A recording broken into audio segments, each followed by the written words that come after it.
there has never been anyone that enjoyed politics more than I did. I enjoy them today. But the time has passed me. I've got too old to fool with it.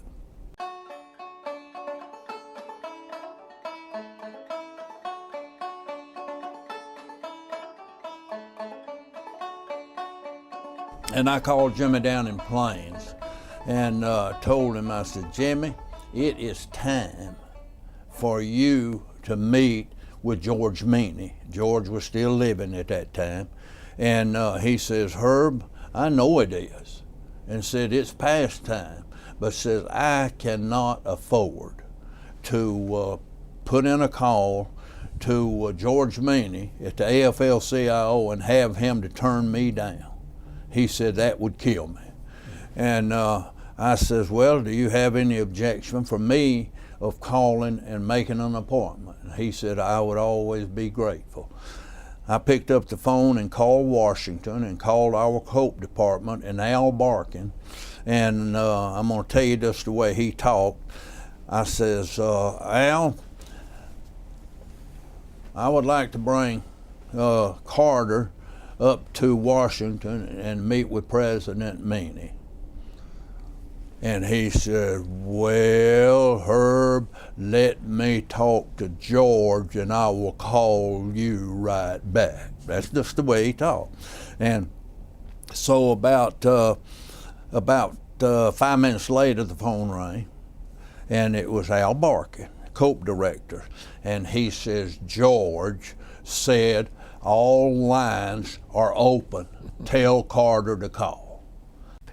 Anyone who goes into public service is automatically my hero, because it is a wonderful undertaking. But anyway, I've did a lot of things in the community, but I've never, in my 84 years, ever had one thing that I saw produce results as quickly as the Georgia Project. When we brought that first teacher into the school of Dalton, it changed the whole attitude of the school. But with Daddy, whenever the truck cranked, you know, of course I'd be in it, and he'd say, let's see, he called me baby until I got married, and then he started calling me Miss Eunice.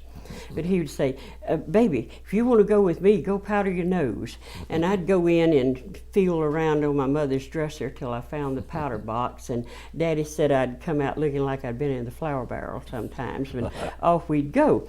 And we would go like to the general store in Brookfield. A lot of interesting talk there. Men probably, they probably didn't cuss as much then, though, anyway, as they do now. So I didn't hear cuss words. But man, I heard all about Roosevelt. I heard about Talmadge. And I heard the reasons that it made a difference. But farmers are eternal optimists. And so this next crop is going to be better. And this time we're going to elect somebody that'll be good for us.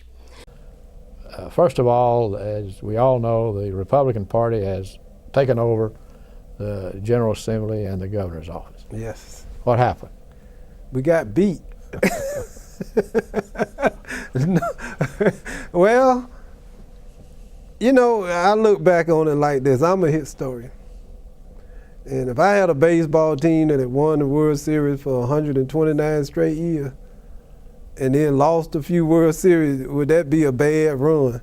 The Democrats had a good run.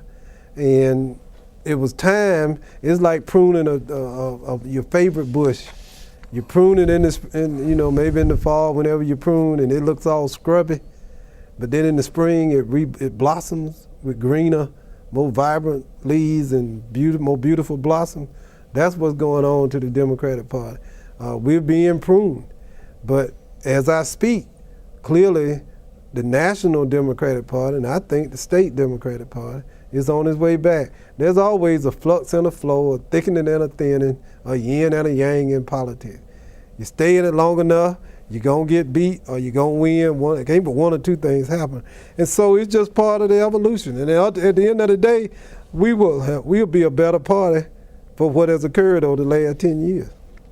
Shortly after Dad moved home, there was a huge movement to keep our schools segregated in the White Citizens Council. A group of Dad's customers came to him and asked him to join the White Citizens Council. He refused, and one of the guys said, "I'll give you the $20 to join," and Dad took the crowd back into the toilet at the Carter's warehouse and flushed $20 down the toilet. And we lost 95% of our customers. I think Dad's net profit for the next 2 years combined was about $460.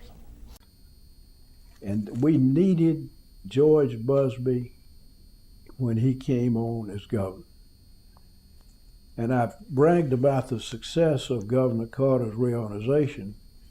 Part of that success, indeed maybe all of it, is because, due in large part to the fact that Governor Busby implemented all those things, followed up on making it work. And of course, he was not a bashful individual. He would wade into any group of people, didn't make of it who they were, what race, creed, color, national origin. He would wade right into that crowd. And a lot of times, you know, when he left, you'd see the people shaking their head, but saying, "Hey, you know, maybe there's something here." And that tactic was pretty much used through every political campaign that I was involved with him with. And of course, like you said, you run a couple of times for mayor, you run a lieutenant governor, you lose, and then all at once you run for governor and you're elected. It was the mood of the times, the change of the people.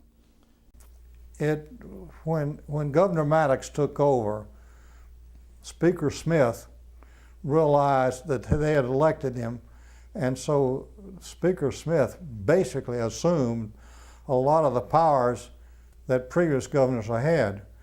As I understand it, that the previous governors would almost appoint who was going to be the speaker and who was going to be in the chairman position.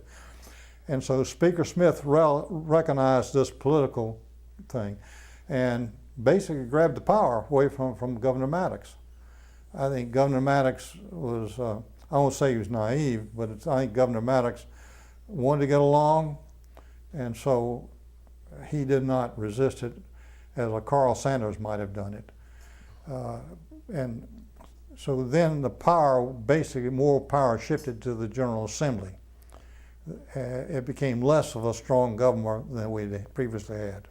I called Betty Vandiver and I said, "Can I come up and visit and let you tell me about the mansion?" So we fly to Atlanta. It's raining, and we go out. I go out to the mansion, and he goes to a meeting.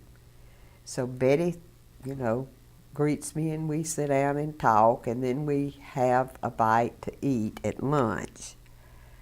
And the man that worked for her came in and said, "Miss Vandiver said the house is leaking upstairs." And she said, "Well, go get the buckets." The fact of the matter is, for me, serving as Attorney General, I was a little bit of a renegade in that I didn't have a lot of political allies, both from the standpoint of what I thought was right and from the standpoint of what was practical, political for me. It was easy to be for open government. I mean, it's just that simple. Right. I think most of the money spent in campaigns is wasted, and it's a grim thing to say, but you see, for every time you've got the money, there's a new product that they can produce to you. They're the focus groups, they're the polls, they're the push polls, they're the telephone calls. There are all kinds of, let's put it, as long as the money is there, they're going to be creative and innovative ways to spend it. And I think most of the money that's spent on political campaigns doesn't contribute to the bottom line of producing votes.